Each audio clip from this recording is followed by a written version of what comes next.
So good afternoon, everyone. How are you all doing today? Yes, everyone's good? Everyone's happy? Excellent, very good. No one's suffering? No? You're not suffering? Well, and obviously the Buddha was wrong, so we should all go home. Thanks, Dennis. Okay, so welcome, I'm Bhante Sujato, and this, of course, is Venerable Brahmali, and we will be presenting to you the number 4 workshop in the series on Kamma and Rebirth in early Buddhism. And just to briefly recap where we've come so far, we've looked at, in the first workshop, we looked at we did some myth busting, looked at commonly held ideas about how Kamma and Rebirth work, and we showed that most of those ideas are not really confirmed by what the Buddha taught, and generally speaking, anyway, in my point of view, how the Buddha taught it was eminently more sensible than many of the myths that we hear about Kamma and Rebirth. In the second workshop, we looked at the historical context to look at how these ideas came about, what they meant, the imagery, the metaphors, the meaning of those ideas in the time and place of the Buddha. In the third workshop, last workshop we looked more in detail at the actual texts, the suttas taught by the Buddha on Kamma and Rebirth, and we tried to do a survey of the main core teachings on Kamma and Rebirth as found in the early Buddhist texts.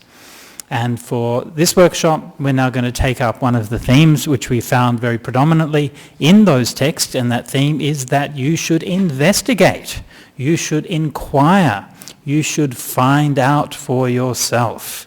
And so this is one of the things which is most characteristic of the Buddha's teachings. And when we recite the recollection of the Dhamma, ehipassiko, come and see, investigate it for yourself. It's one of the fundamental characteristics of the Dhamma. And so it's very important that rather than just taking things for granted, that we look and say, is this really true? Is this evidence right? Is it correct? Now, I taught this same workshop a week ago in Sydney at the Buddhist Library, and one of the videos which I showed then was of a little girl in Yorkshire called Nicola, who seemed to be able to remember her past lives. And after seeing that, one of the ladies who was in the course, named Barbara, who's studied history and so on, and she thought there were a couple of anomalies in the story that was presented, and she very interestingly went back and did the actual research, looked in the historical records, births and deaths in that town in England, and so on and so forth, and she found out that actually not all of the events in that story added up. People who were born, there weren't people of those names and place and times born in that place. And so that throws a question mark over that story. So we won't be showing that video for you today because I'm no longer confident that it's a reliable story. And that is very excellent. I was so happy and so pleased to see one of the students actually doing that, actually investigating and finding out. You can, if you're interested to know about that, you can read on the discourse.suttacentral.net, which is what we're using for our discussion forum for this course. So any discussion, materials, slideshows, videos, and so on about the course, you can all find on discourse.suttacentral.net. So for this workshop, this is our question, to look at the evidence. We know that the Kamma and Rebirth is something which is taught by the Buddha, but is it true? Maybe the Buddha was wrong, right? I don't know, maybe my head is going to be split into 7 pieces by Saka wielding his thunderbolt above me for saying such a thing, but the Buddha never said that there was anything wrong in questioning him. On the contrary, he actually encouraged the monks to question his ideas, and in fact he gave long and detailed discourses outlining exactly how he should be questioned and tested. And so it's in that spirit that we're coming along and we want to test these things. And so we're going to be looking at what is the evidence for Kamma, what is the evidence for Rebirth, what different kinds of evidence they are, how solid and reliable they are, and whether we find them persuasive or not persuasive, and what the meaning of different kinds of evidence is. there's a lot of ground to cover in this workshop, and we've assembled a lot of different kinds of resources and so on. So hopefully we'll be able to cover, do a general survey, but if you are interested, there is a lot more to be found. Oh yeah, so who's this? Who's that? Ah, very good. People have done their homework. Excellent. Professor Ian Stevenson. Yeah, so he's the man who's done perhaps more than any other detailed and very careful work into researching questions of past lives, and in particular the memories of young children in their past lives. And he's actually opened up. One of his innovative fields that he opened up was the link between reincarnation and biology, where children are reborn with biological marks that seem to relate to events that happened in the previous life. And we'll be looking at a couple of those cases a little bit later on this afternoon. And so he was put there, I think, as a really good example of somebody who has really done that inquiry and established the evidence. Okay. So just to begin, just a very brief kind of summary, why are we looking for evidence? Okay, we've seen in the earlier workshops that this question of rebirth is important, it matters. Is it true or is it not true? Well, that's what we need to decide, but either way I think it matters. And it matters whether is this life our only life or does something happen to us after death? And if something does happen to us after death, is that going to be good or bad? What affects that? What is the conditions for that? I think these are important questions. They're questions that are addressed in every religion and philosophy. Many wise people over the years have discussed them and treated them at length. And I think it's important that we should give some consideration for them. And I also think it's important we shouldn't just take it for granted. I'm a Buddhist, therefore I believe in this. We should be able to question these things. Research and Dhamma should support.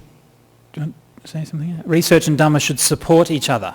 So rather than thinking that sort of evidence is something which is either going to prove or disprove the Dhamma, evidence is something which will help us to understand the Dhamma better. Okay? And so evidence can never disprove the Dhamma. The Dhamma is just the way things are. It's the truth of things are. What it can disprove is our own mistaken conceptions about the Dhamma, our own misunderstandings of what the truth really is. And so the more that we establish, investigate the truth of things through research, the stronger our faith in the Dhamma becomes. And this is actually one of the teachings which you find in the early suttas, and the Buddha gives different kinds of mental qualities and the antidote for these mental qualities.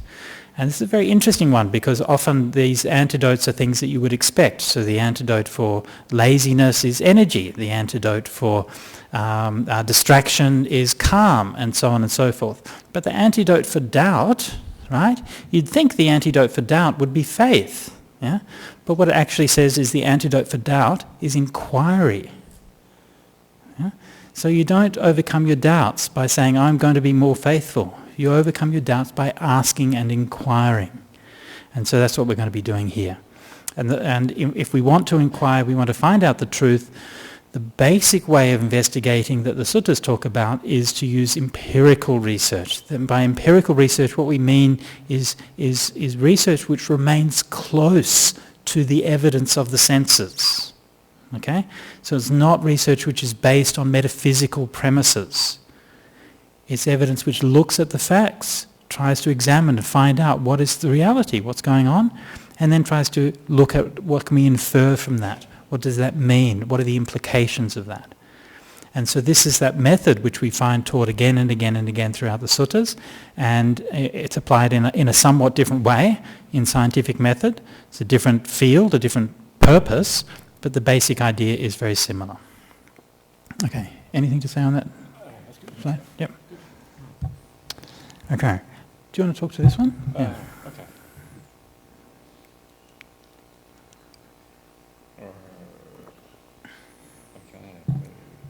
I want to talk, but I can't talk. Hey! Okay, here we go. Okay, there we are. So this is about a very famous, quite famous anthropologist called Gananath Obeyasekara. He was originally a man, he was from Sri Lanka, born in Sri Lanka, and later on he became quite famous for his anthropological research. And he worked with Richard Gombrich, the professor at Oxford University of Sanskrit, and later on he became a professor at Princeton University in the United States. So he was very accomplished in his field. But of course what was interesting about him is that not only was he accomplished, but is actually the particular field that he was researching. And one of the fields that he researched, and he wrote a whole book about this, is comparative beliefs in rebirth around the world. And we actually have a book about this. Maybe I'll bring that forth straight away. We brought a bunch of books to this course so that you can have a look at the kind of books that are available from a more scientific kind of perspective on these things. And this is this book by Gananath Obeasekera, Karma and Rebirth, cross-cultural study here.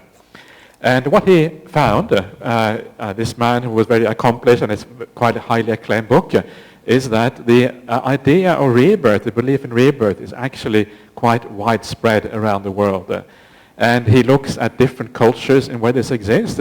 Obviously the kind of basic cultures is India, right? You have the Hindus and the Buddhists in India. And then, of course, you have the Greek world. It's quite well known that the Greeks also had an idea of rebirth. Plato had idea of rebirth. Pythagoras and many of the other ancient Greeks had this, accepted this idea. Socrates seemed to have very clearly, we'll have a look at that afterwards, idea of rebirth. So even the founding father, right, of Western philosophy basically believed in rebirth, which is quite interesting here. And then he showed, but it's not only in these two very kind of central cultures for world civilization, right, India on the one hand, and the kind of founding culture of European culture on the other, but also around the world in many different places do you find that belief in reincarnation or rebirth existing. And for example, in North America it exists, among the ancient Indian cultures in North America, among the Inuits that live all the way up to the polar circle. It exists in Africa, in many different tribes in Africa it exists. And it also exists among some of the Pacific Islanders as well. So you can see that's a pretty good spread, right? I mean, you're pretty much covering the whole globe there. And these were just the cultures that he was investigating, and it's quite likely that it exists in other cultures as well. Now what he found is that this general idea of rebirth exists there. However, the understanding of rebirth is a little bit different. So, for example, in some of these cultures, they just have this very simple idea that you get reborn back into the family where you passed away, right? It's just a kind of human-to-human rebirth. In some of other ones, they also had the idea of being reincarnated as animals. For example, the North American cultures, also the idea that you get reborn as animals. So again, the main point is perhaps not so much that there are differences here. The main point is that this is a cross-cultural phenomenon, right? And this, of course, throws up some questions. One of the arguments that Obeasekera makes in this book, he says that it's very unlikely that this idea spread between these different cultures, because these different cultures are very far apart, right? And we're talking about things that happened over 1,000 years ago. There was very little communication between these cultures, so they seem to have arisen independently. Now, if these ideas arise independently, where does it come from, right? It's a fascinating question, of course, and the obvious answer would be that, well, where they come from is because it is a reality. If it is a reality, I should rather say, if it is a reality, it is quite likely that people anywhere around the world, in any kind of culture, sometimes they're able to tap into that reality. And of course, that is why if you're able to tap into that reality, then that idea can really arise anywhere, at any time, in any culture around the world. So this is kind of what this research perhaps is pointing to. It's obviously not definitive, but it points to that. And the last point here is that the belief in Kamma is not as widespread. The belief in Kamma is mostly confined to the Indian tradition and also to the Greek tradition. So that is not as widely held. And I think the reason for that is also fairly obvious. And the reason for that is that Kamma is a very complicated thing, and it's much more difficult. The reality of rebirth is pretty much, it's something that you can see much more, it is a much more universal thing. Whereas Kamma, the way it functions, is often so complicated, it can be very hard to see the connection between cause and effect. There's not really a linear sequence there. It's quite a complex thing here. So it's probably something that you might expect as a consequence of the complexities of Kamma. But anyway, it's just fascinating to know that this idea is so widespread around the world. And I think this is, an important fact to keep in mind. When you mentioned about that, people in these different cultures may get some in touch with that reality or whatever, then presumably that would be through things like we're going to look at later on, maybe some shamanic trance states or near-death experiences and these kinds of things. Yeah. There is actually another. I think he is an anthropologist as well. Not sure exactly what his background is. Maybe a psychologist. And he has argued that all the world's religions actually have arisen from near-death experiences. That's what he reckons. And he has done research into ancient scriptures around the world. There is, all the kind of most ancient cultures. And he reckons that near-death experience was a universal thing that happened across all these cultures as well. Okay. And then he surmises from that this is where religions originate from. Interesting. He's at Oxford University. It's quite Okay. Yeah. Okay.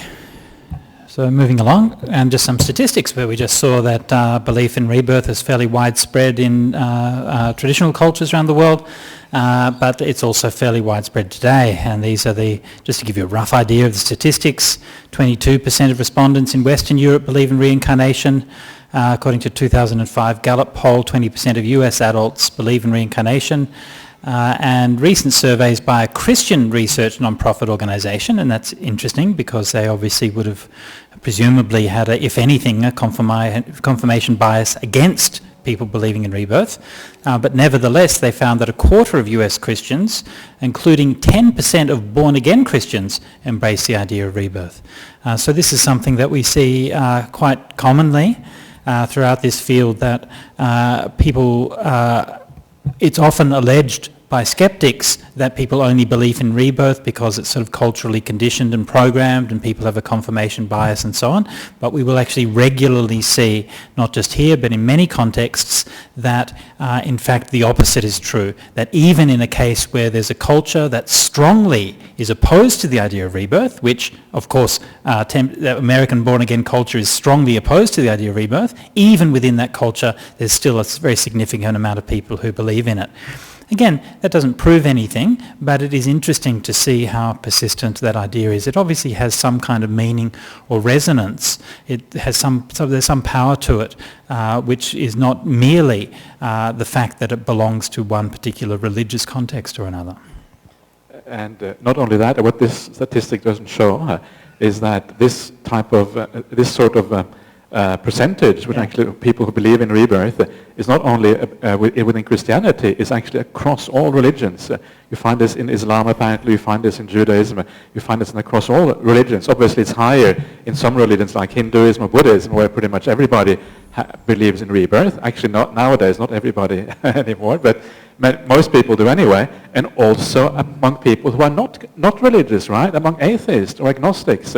There too, there's a similar kind of percentage of people who actually believe in rebirth.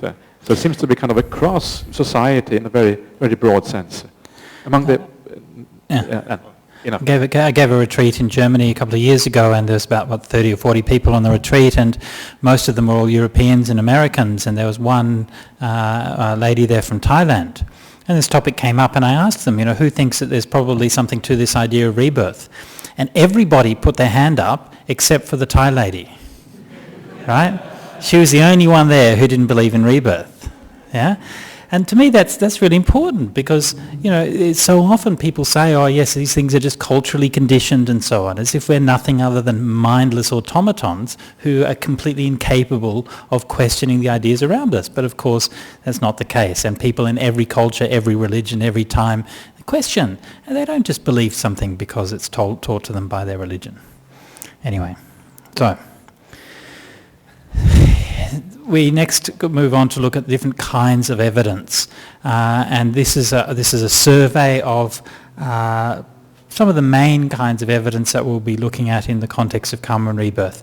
The first one is the evidence of authority, anecdotes, obviously the authority of the Buddha and other people who believe in rebirth. Savants, so this is people who have often children who have extraordinary kinds of knowledge and abilities.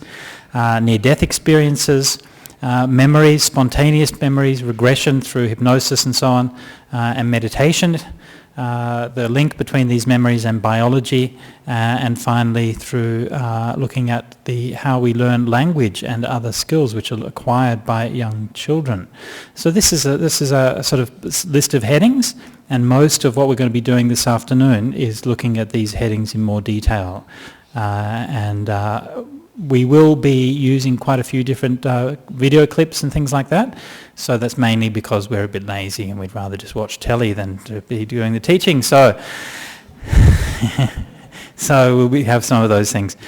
But anyway, let's have our first meditation break, and let's just sit for 5 minutes before we go on to the next session.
Okay, so let's move on.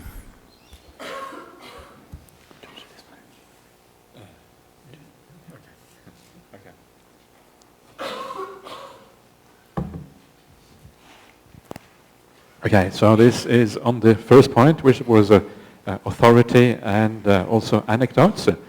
And of course, the main authority from a Buddhist point of view about the idea of rebirth, obviously, is that the Buddha said there is such a thing, right?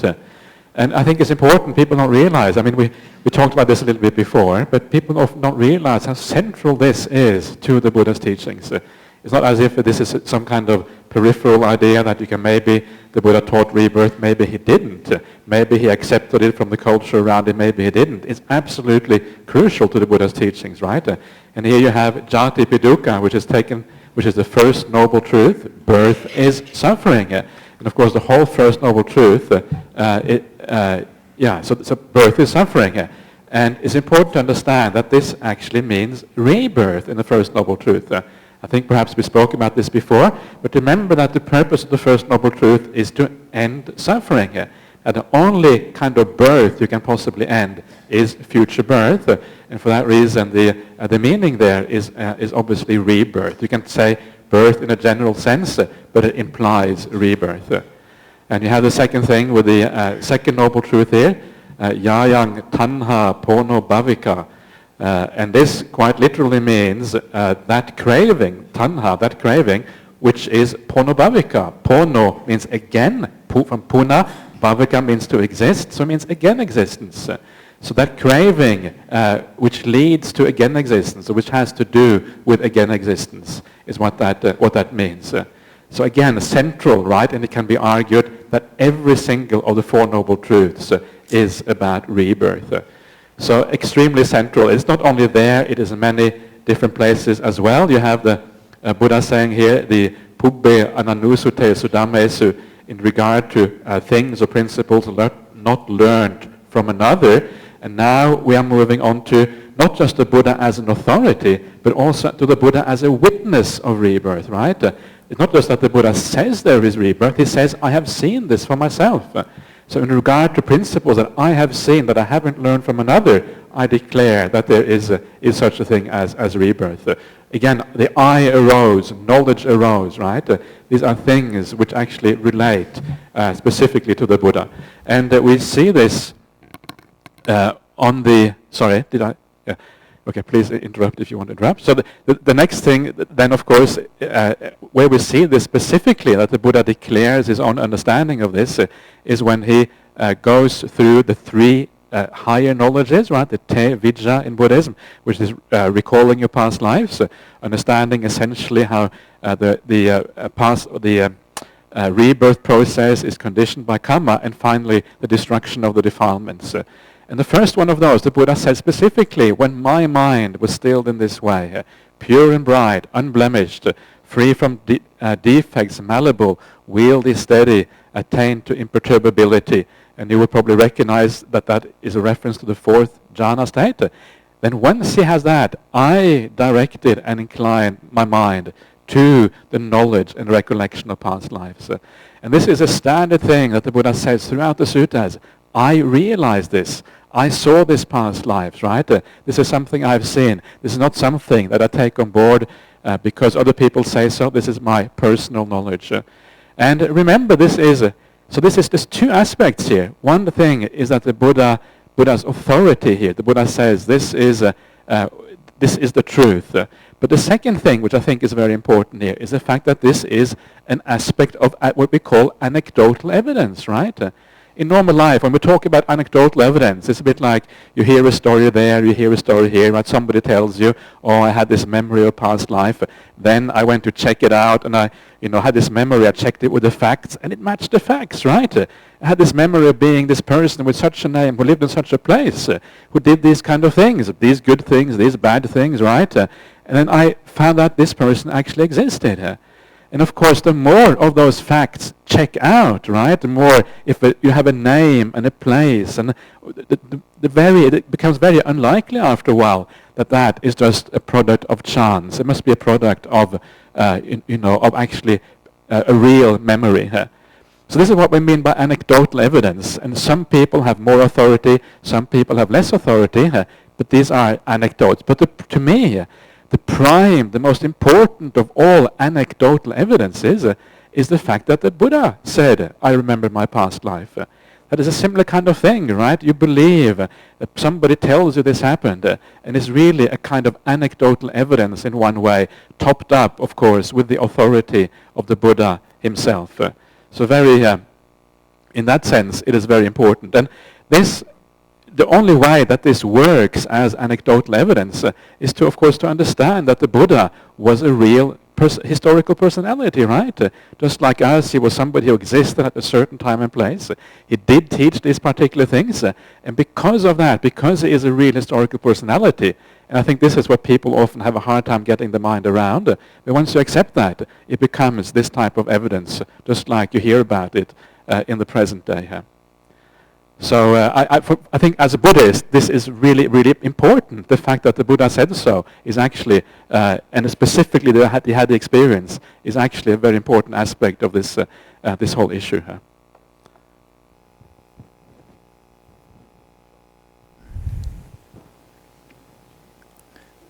Mics. We do have a mic somewhere.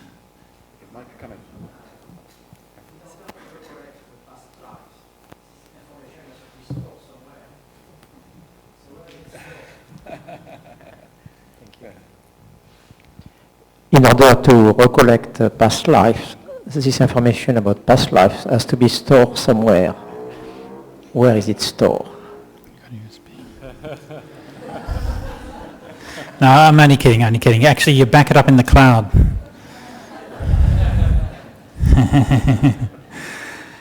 That's something that maybe is we will look at a little bit more, I think, in the next workshop. So look at more some of the philosophical underpinnings and so on of it. But just to remark that this is one of the arguments which the skeptics use. They say, well, you might have some evidence which suggests that rebirth is there, but you don't have any mechanism to explain it. Okay, but of course there are two quite different kinds of things, right? There's the knowledge that something happens and the knowledge how something happens. And you might not understand how it happens, but that doesn't prove that it didn't happen. Yeah. So, but yeah, anyway, probably that would lead us to a lot of very interesting and discussions, which might be better off next workshop. Yeah. Okay, so this is for our next one. We're going to look at just a few statements. We'll rush over this fairly briefly, of different philosophers and people who are regarded as being some kind of authority over time. And as Venerable mentioned before, one of the main figures in Western philosophy, of course, is Socrates. And Socrates not only believed in rebirth, but he actually made rebirth the foundation of his entire philosophical method, something which is often, I think, sidelined or ignored in treatments of Socrates' philosophy from the Western point of view.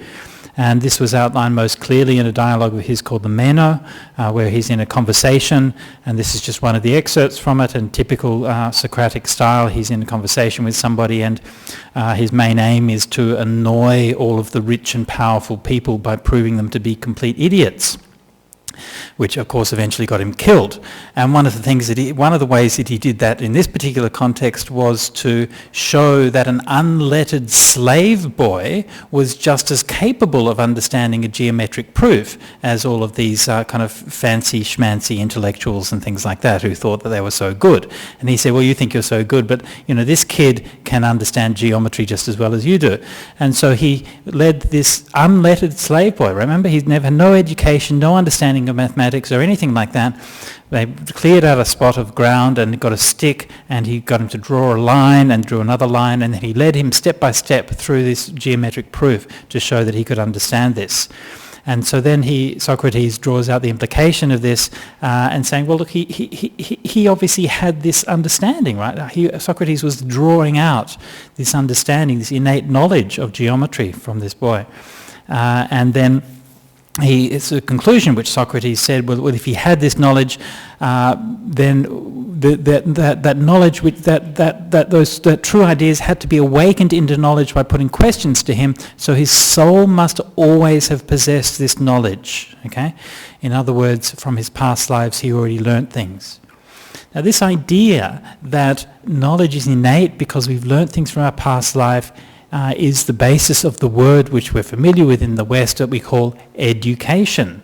Think about what the meaning of the word education is, right? To educate is to educe, yeah?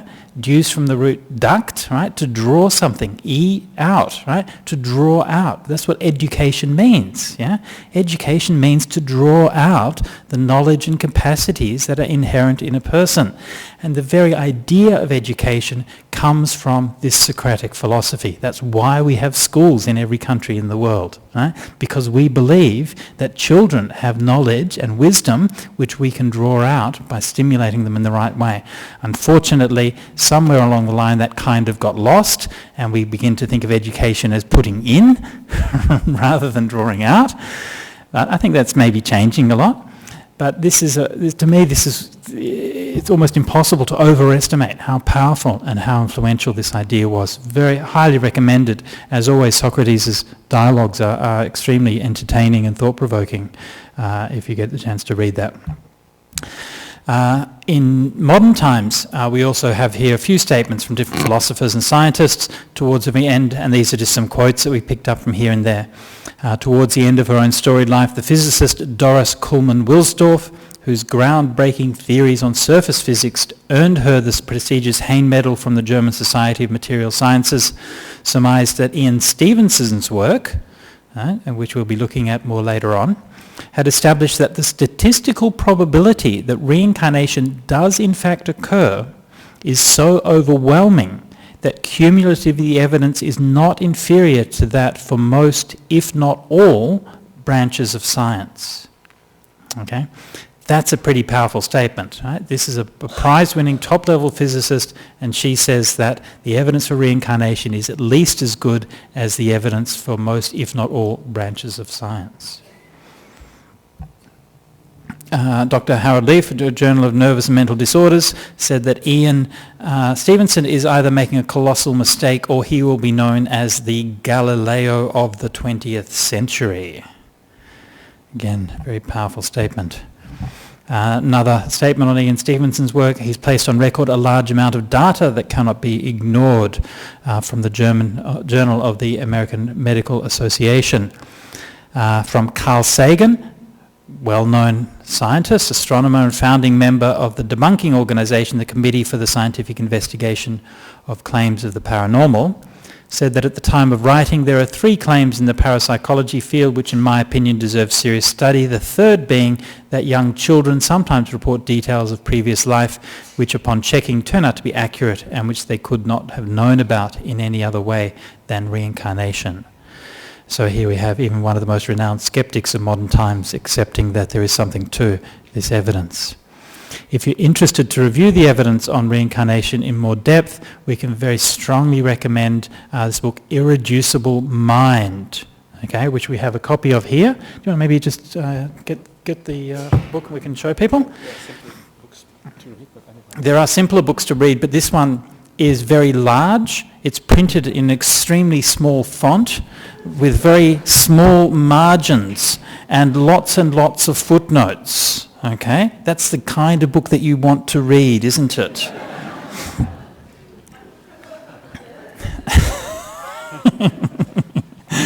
And it gathers together a huge range of evidence and research from the last 100 years and presents it with a very powerful theoretical discussion of all kinds of weird and wonderful stuff, not just rebirth, but many different kinds of unusual mental and psychological phenomena. So this is a comment as a review in the Journal of Consciousness Studies, says only a resistant observer will remain unpersuaded that a proportion at least of all this carefully evaluated data presents a significant challenge to conventional views, and also said it's a reliable, level-headed guide, critical and scholarly in its approach to the contestable data and incisive in its observations on the current state of cognitive neuroscience.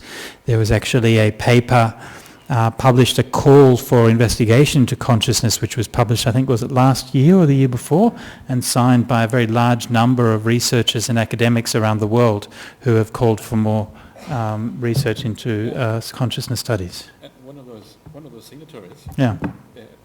One of those signatories for that paper. Yeah. Asking for more research into consciousness. Yeah. He's coming to the conference in Perth. Okay. Yeah. Which one? Bernard Carr. Okay. He's actually an old friend of Ajahn Brown's from Cambridge University. So there you are. Okay, very good. Have a Yeah. connection straight away. Yeah.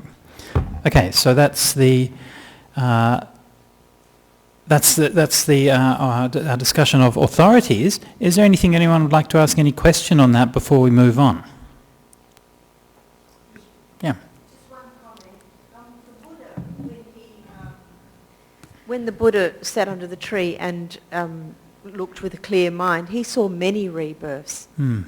And then he went on and he saw many people all having different rebirths. That's right, yeah. You know, just to have a recollection of one rebirth, I don't think is really enough. Is one enough? Well, yes, that's. I think that would vary. I mean, do you mean is that enough for understanding or for liberation? I think it depends on your personality, really. Yeah. If you've had one, Yeah. it's good enough to have had 1,000. Right. Yeah, I Yeah. guess that's what I'm saying. Sure. Yep. Bhante, previously you mentioned that, of course, in Africa and Southern America and various places, people believe in cross-cultural, it crosses the cultural boundaries.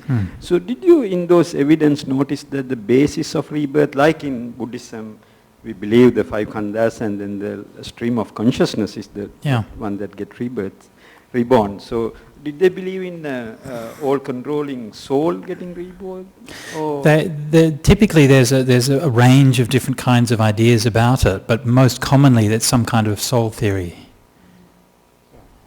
So what their belief was that there is a soul and that soul travels and gets reborn. Something like that, yeah, although it's not necessarily sort of conceived in a clear philosophical sense, right? It's more just a sort of innate belief. And some souls don't always have to be immaterial. In fact, very often souls are conceived to be some kind of material thing, an object. Yeah, so there are many, many different kinds of conceptions about how that happened, yeah. Okay. Thank you. Yeah.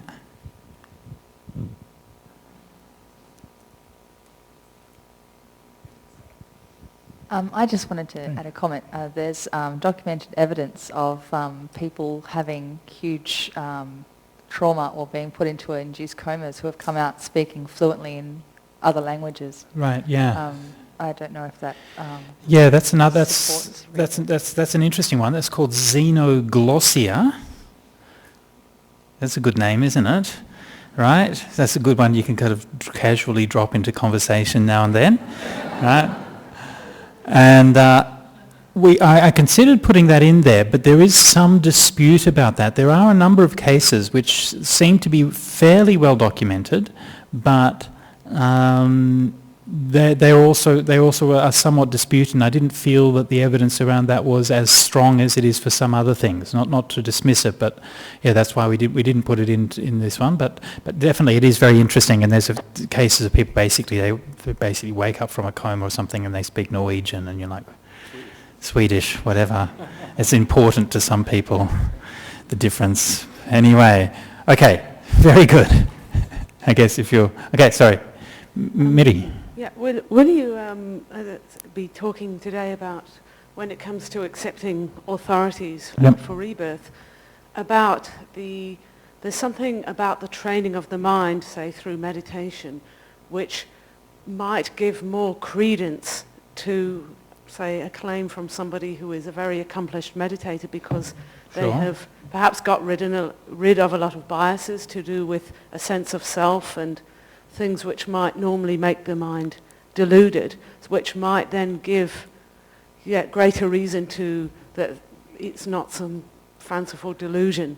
Yeah, I agree, and I think that there would be, I think, a tendency, though, to accept that within any field, wouldn't there, right? I mean, if you were, say, a physicist, you might be more likely to accept the authority of a physicist within your field because you know that physicists are all objective and rational and so on. If you're a philosopher, you might be more inclined to accept the thoughts of a philosopher. There's probably also a counterweight to that. You're probably also more likely to be critical of them. But yes, I do think there's something to that, and that authority obviously doesn't prove anything, but I think it's foolish to dismiss the words of wise people who have considered these important matters, right? Doesn't prove it, but it does suggest something, and I think it should be taken seriously. Yeah. Okay, so let's move on. Oh, sorry, we have another question. Nick. Who are the maybe the most foremost skeptics or authorities of the opposite opinion? We'll be looking at skeptics later on. Okay, great. Yep. Thank you. We'll come back to that. Okay, so savants, young children, sometimes adults perhaps, who display extraordinary knowledge or abilities that cannot be explained by their experiences in this life. Perhaps cannot be, or maybe can be. Let's have a look at a couple of videos that will show you some of the examples of what we're talking about. This particular one is a Korean talent contest show. 5살 천재 모차르트입니다. 큰 박수로 맞으시 바랍니다.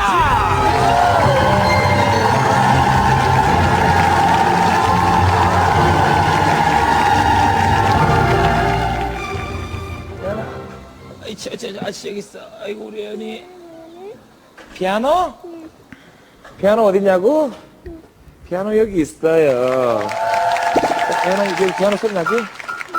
이름이 뭐예요? 예은이에요. 예은이에요? 예은이는 몇 살이에요? 5살이에요. 오늘 그 스타킹에 여기 뭐하러 나왔어요? 피아노 칠 거예요. 피아노 칠 거예요? 예은이 피아노 잘 쳐요? 네. 예은이 어머니하고 인터뷰를 간단하게 해보도록 하겠습니다. 어머니 안녕하세요. 안녕하세요. 예. 우리 예은이는 날 때부터 앞을 볼 수가 없거든요. 그리고 저기 피아노를 한 번도 배운 적이 없어요. 근데 딱 한 번 듣고 피아노를 쳐요. 한 번 음악을 들으면 그냥 그걸 그대로 소리로 표현해낼 수 있는 거예요? 예. 피아노. 그러니까 가르쳐 준 적이 없어요. 그리고 오늘같이 이렇게 많은 사람들 앞에서 예은이가 나오고 싶어 해가지고 스타킹이 나오게 됐어요. 시작.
어머니나 아버지를 닮아서 피아노를 이렇게 유전적으로 잘 치는 게 아닌가 싶거든요.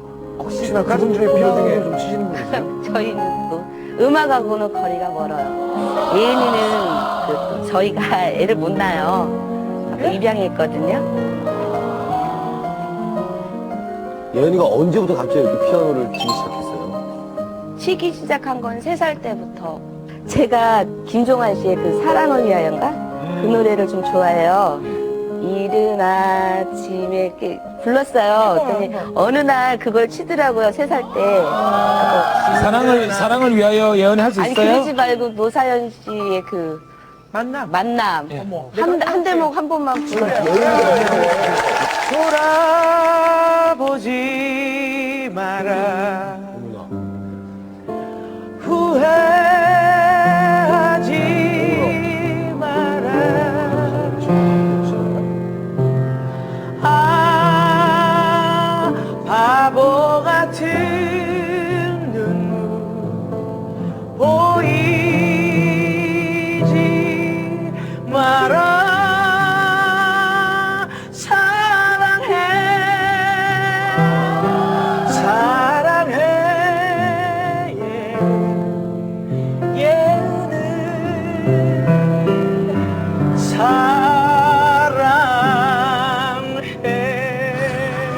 야! 와! 어머, 세상에 어쩌면. 예. 손 한번 만져볼게, 나. 어머, 어쩐게, 기가 막혀라. 그 재능에 소름이 끼칠 정도로 우리 많은 놀랍한 여러분들도 진짜 보면 생각할 정도로 위대한 재능을 가지고 있는 절대감의 소유자입니다. 예언이 노래도 부를 줄 알아요? 네. 그러면 노래 부르면서 피아노 칠 수도 있어요? 네. 열심히 할게요. 예. 노래 제목이 뭐예요? 무슨 노래 부르고 싶어요? 당신은 사람밖에. 시작.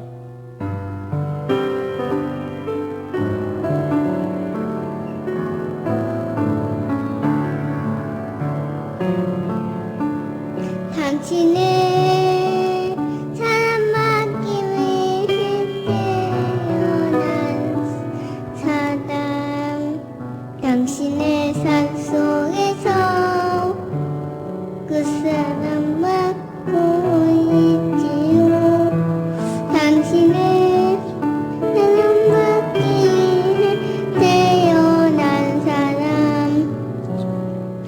당신의 삶 속에서 그 사람 받고 있지요.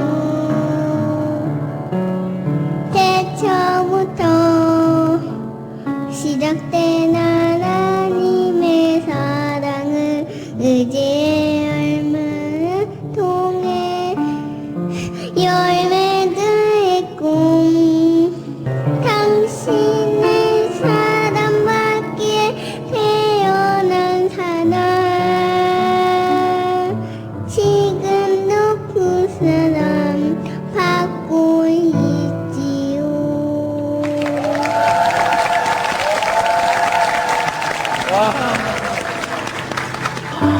진짜 TV를 시청하고 계시는 우리 시청 여러분들은 이런 위대한 재능인데 왜 우리 많은 놀랍한 여러분들이 큰 박수를 쳐주지 않나 생각을 하고 계시겠지만 여은이가 이제 그 큰 소리를 듣고 이러면 굉장히 그 놀랄 수도 있고 그래서 우리 그 놀랍한 여러분들이 그 놀라움을 지금 억지로 참아내고 있습니다. 좋은 선생님 만나서 예은이가 정말 크게 잘 자랄 수 있도록 그런 바람이 있어요. 자, 우리 90분의 놀랍한 여러분들 5살 유예은 어린이의 이 능력, 이 놀라움 어떻게 평가하시겠습니까? 자, 공개합니다.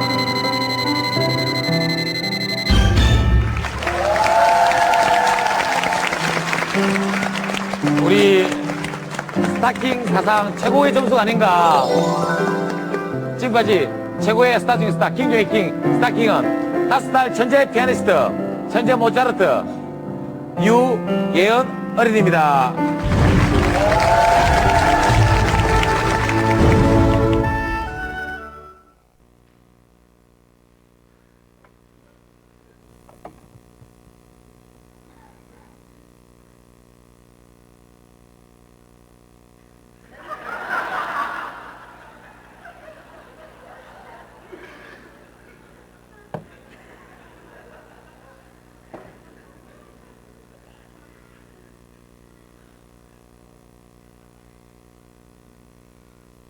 So, any cynics among you?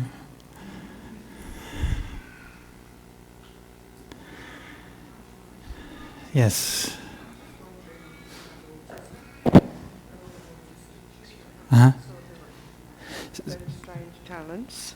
Yep. I'm just wondering about autism. Yeah. And I know that there are children who can see a building and reproduce it absolutely perfectly, or they hear a song and they can play it immediately, and that is pretty well documented in the medical history of autism. So I just have that little possibility that maybe she Yeah, of course that's just another data, isn't it? It doesn't explain it, but yes, it is. Yeah. But nonetheless, it's pretty impressive.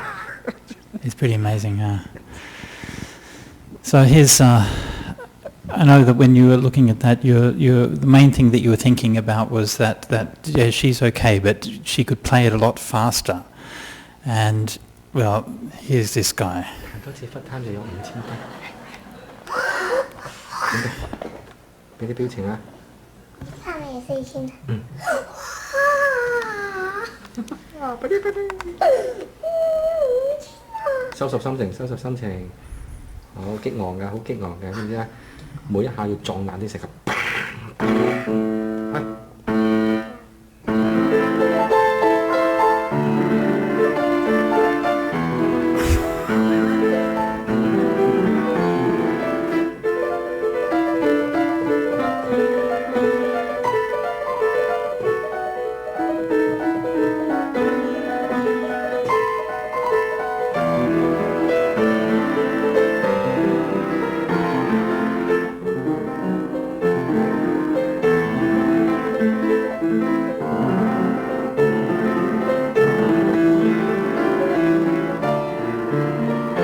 Little Showman, that one, there's a bit more there, but I might just leave it with that one. So obviously, if any of you have ever done piano lessons, you're sort of cringing inside yourself right now. I mean, what can you say? I mean, it's interesting, the sort of the contrast between the two of them. I mean, the first little girl was obviously unschooled and unlettered. I mean, she just had music sort of flowing out of her soul, right? I mean, there was no technique there. It was just in her. Whereas this kid, I don't know what his background is, but he's obviously highly technically proficient. To me, it doesn't have quite the same feel, right? He's more, he's obviously having fun and playing around, and he's an incredible player. But it's a different kind of experience what he's doing there. But I think both cases are quite equally stunning. How does this happen? What's the reason? Well, your guess is as good as mine. Obviously, if we're looking at it from a context of rebirth, and you say, well, people can inherit different skills and so on. Perhaps there might be another explanation. I don't know. Again, like many of the things in this region, it doesn't really prove anything, but it is very interesting and very striking. Anything to say about on the savants? Yeah, just that. I was just actually looking up on Wikipedia's savants before I came in here, and one of the interesting things it said there was that very often they have one area where they are extremely good, but their general intelligence is often below average. Often they are, they might be able to kind of do the 13th root of a 20-digit number in their head in 1 minute or whatever. But when it comes to kind of ordinary things, they can't even put on their trousers or whatever. So they're very, so it's not because they are extremely intelligent. It's just because they have something which is very special for one reason or whatever. Yeah. Another example of this kind of thing, the savant, is the case of Dhammaloka. And when we came in today, you heard the chanting of the little boy over the PA, and that chanting was from Dhammaloka.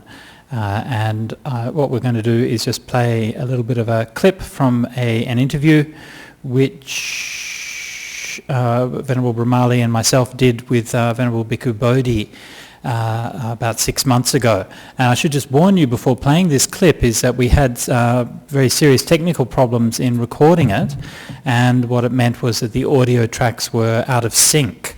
So you'll hear Venerable Brahmali and myself laughing and responding quite inappropriately as Bhikkhu Bodhi is talking. Okay, so please just filter those bits out. The editors who did their best job to try to clean it up as best as possible. So you should be able to make sense of it. But yeah, when you hear a few bits of pieces, then that's what's going on.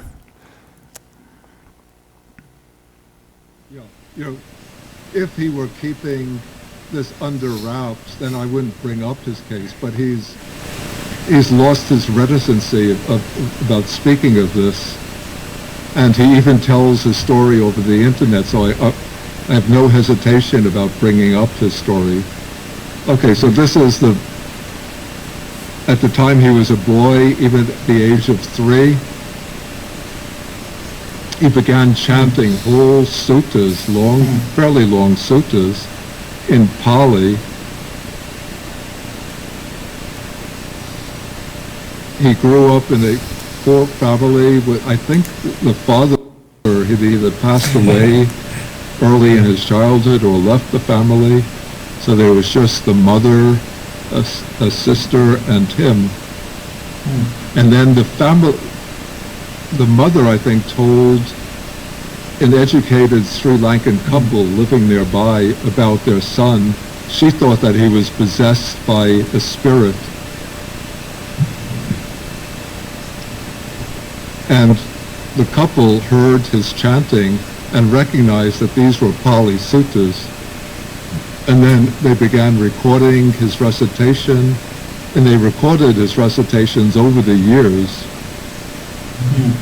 starting from the age of 3 up to, could be the age of 10, 11, 12, when he started to lose that ability.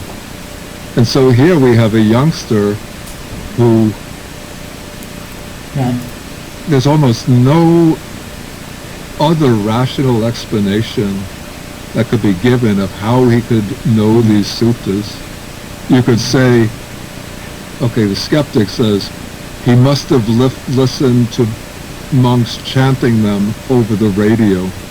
Okay, but we could take that explanation if he were reciting the Metta Sutta, the Mangala Sutta, the Ratana Sutta, or maybe even the Dhammaloka Sutta, that would be somewhat stretching the bounds of credulity for a 3-year-old, a 5-year-old boy to be reciting the whole Dhammaloka Sutta just by listening to it on the radio without any text in front of him.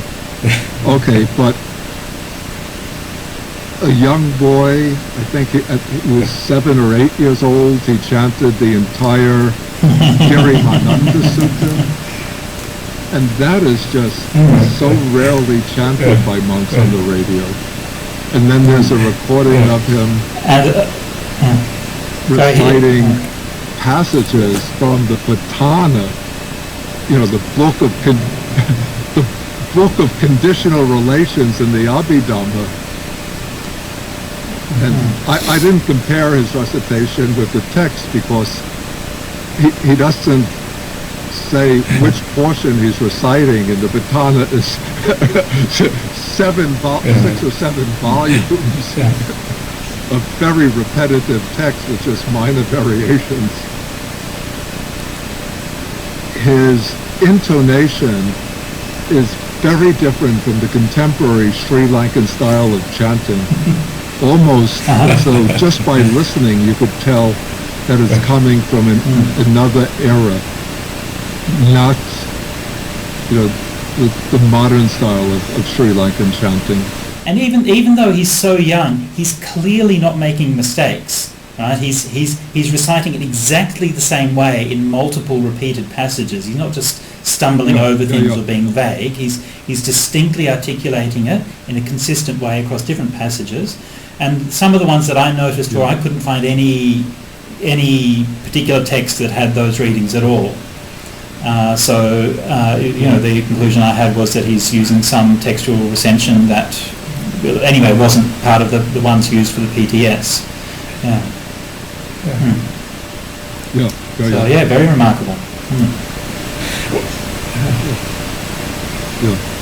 And so he is just one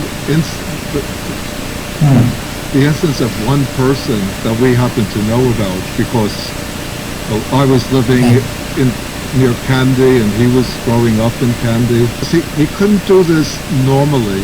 If you ask him, Ruan, recite such and such a text, he's not able to do it. But just occasionally, he would say to his adoptive father, what did he call him? Uncle. He called him Uncle. I'm starting to remember. Amazing, Yeah.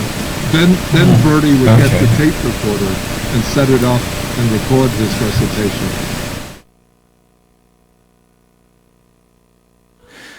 Apologies for the quality of the audio, but hopefully that came across okay. I just wanted to spend just a couple of minutes to go over that in a little bit more detail. Prem. A plug for the Global Conference on Buddhism in August. Mr. Dhammaloka will be there personally, and you have the opportunity to question him if you go to that stall and buy a ticket. Yeah. Thank you. So Dhammaloka grew up in that village in Sri Lanka, and so now he's a grown man. I think he's about our age, isn't he, roughly, in his 40s, something like that. So he's and he's quite a good Dhamma teacher, and he teaches retreats at Jhana Grove from time to time, and he'll be at the Global Conference. So what I'm going to do, I'm just going to play one of his chants. This is the Dhammaloka. We're going to compare it with the Pali text.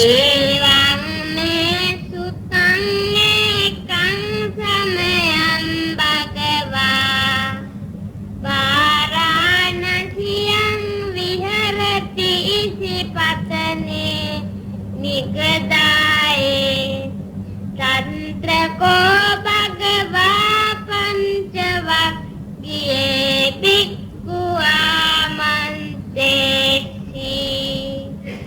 Okay, so you can see that he's with allowances for the quality of the audio, it's recorded on a cassette tape in the 70s, but it's clearly he's reciting, the same Pali text. It's not just making stuff up. But one of the interesting things is that there are some quirks in the way that he recites, which is a little bit different from the texts that we have them today.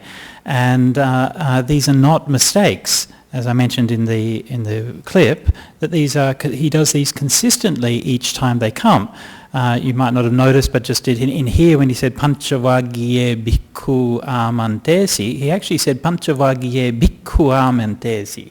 He actually had a short U at the end here of the bhikkhu. It's not a mistake. He's very, very precise when he enunciates his long and his short syllables. Yeah? I'll point out another one of these little variations a bit later on.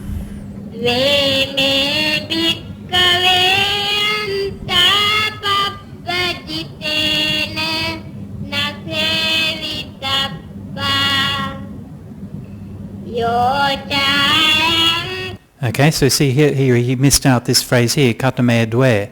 So this is like the Buddha says there are these two extremes that should be not cultivated by one gone forth. And in some versions, it just goes on to explain what those two extremes are. In the text in front of us, it says, what two?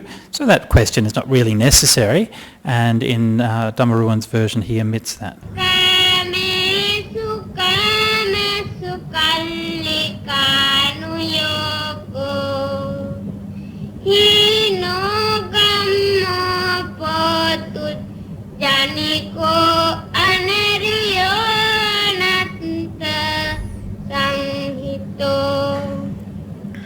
Yochayang atta kilametanu yogo dukko anariyo anatta sanghito etete bhikkave another variant reading there. Anupegamme mattima patipada tathagatena abhisambhuddha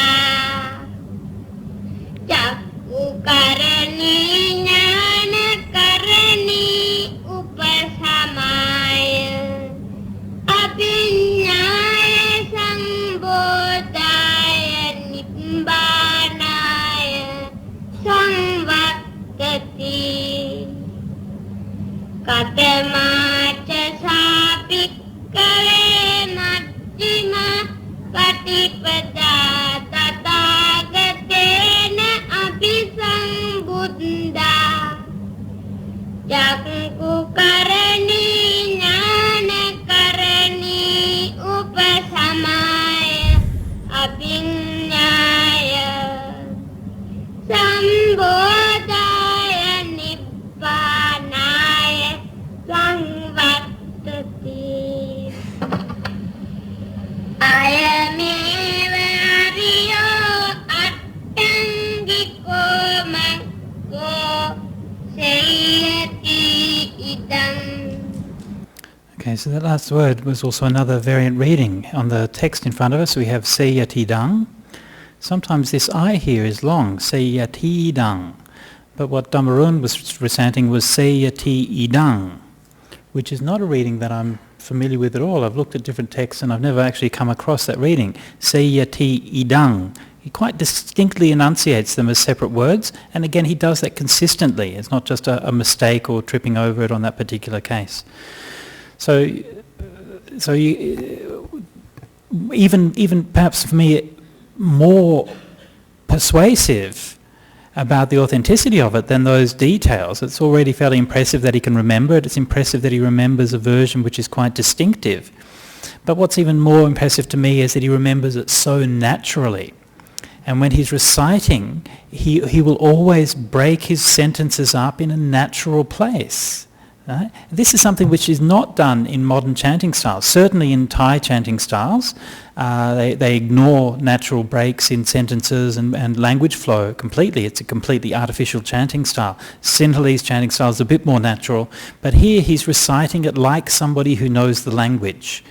Occasionally he'll break something just to get a breath or something like that, but almost all the time he actually pauses at the right place in the sentence, a meaningful break in the sentence, at the end of the sentence, and it just sounds like somebody who knows what he's chanting.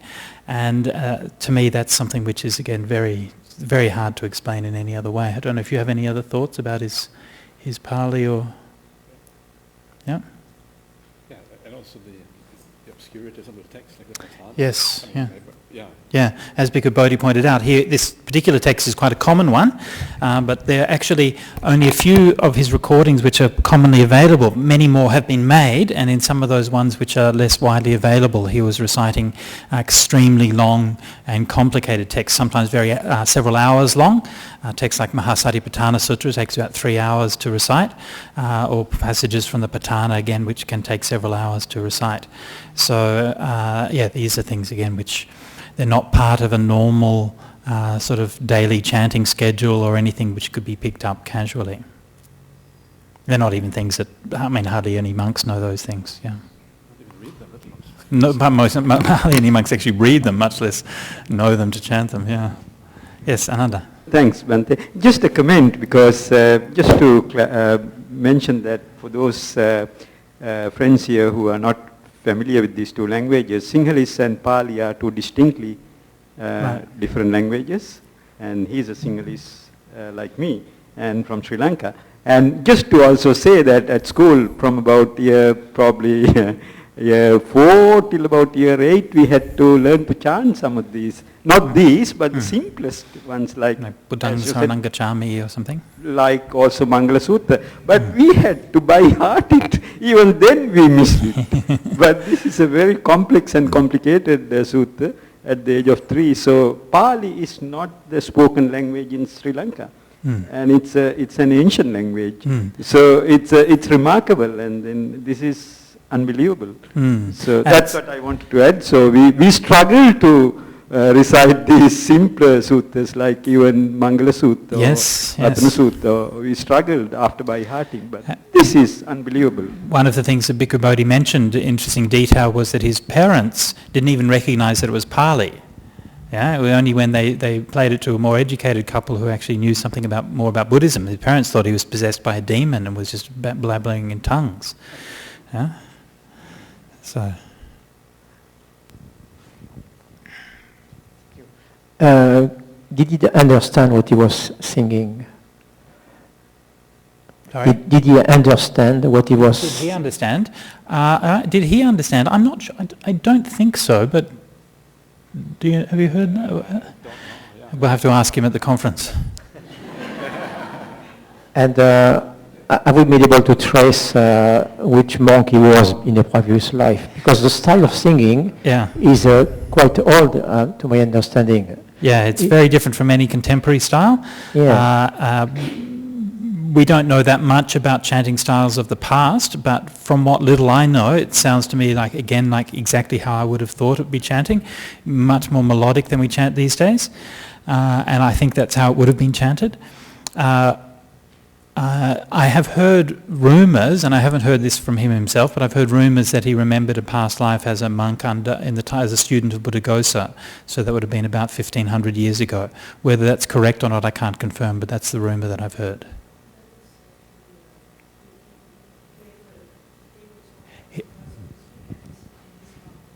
Oh, okay, so thank you so much for confirming that, yes. So there's an MP3 of his talking about his personal story, and in his own words, he actually said that he remember as a student of Buddhaghosa, and he was one of the reciter. Can you remember? Did he talk about any details of what it was like then? I mean, what was Buddhaghosa like as a teacher?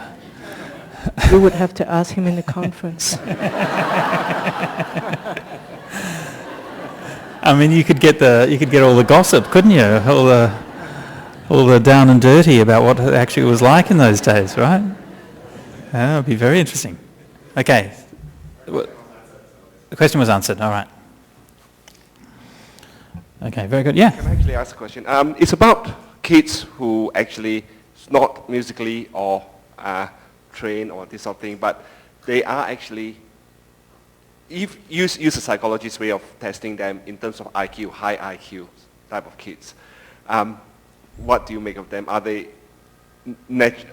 would that be a sort of a rebirth type of thing that's entrenched in their soul, or? Yeah, I mean, I think that generally speaking, that the qualities that a person has in this life come from a number of different factors. And some of those factors would be genetic, some of them may be from karma, some of them may be from upbringing, and I think all of those things interact. What I was thinking is like kids like 2 or 3 years old, given an IQ test, and they scored really high in IQ tests.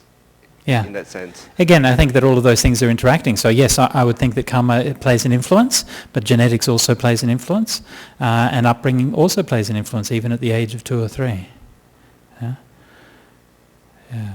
So it's difficult to isolate these things. There was one case study I read a number of years ago. We should have actually brought that along, but the study done in Italy on prenatal behaviour of identical twins. Okay, so this is identical twins in the mother's womb, and they did behavioural studies of them, and they found out that they actually are quite different.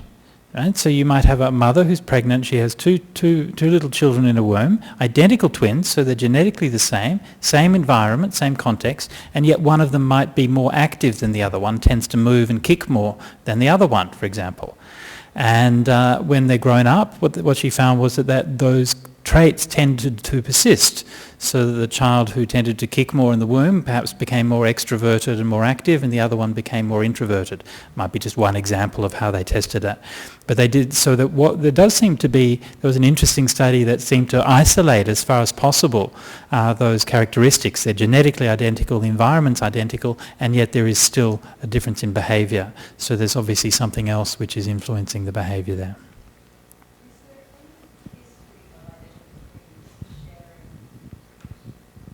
Is there any known history of identical twins sharing a past life as a single person? Oh, I've never heard of one. That would be interesting, though. Have you ever heard anything like that? I've never heard any stories of anybody sharing past lives. Not to say it doesn't happen. I think there might be some stories about that. There might have been there might have been one of the ones that Jim Tucker discussed.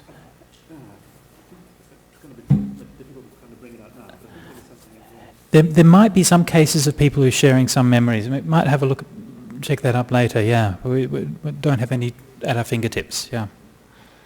But that's an interesting one. If that does happen, then what's going on there, right? So, yeah, not quite sure. All right. So it's pretty much up to 2 o'clock already, so I think we're probably time for our first break. So why don't we have our first tea break? And now when are they starting the committee meeting? That's going on already. Yeah, committee meeting is on now. So look, let's just see what's happening with the break. Ideally, there will be tea and bickies, in theory. Okay, so we're all good. Okay, so let's have a break. I think back at, when, 2:30? Is that the break? Half an hour break? Yeah, okay. Yep. Okay, Yep. 2:30, see you back here.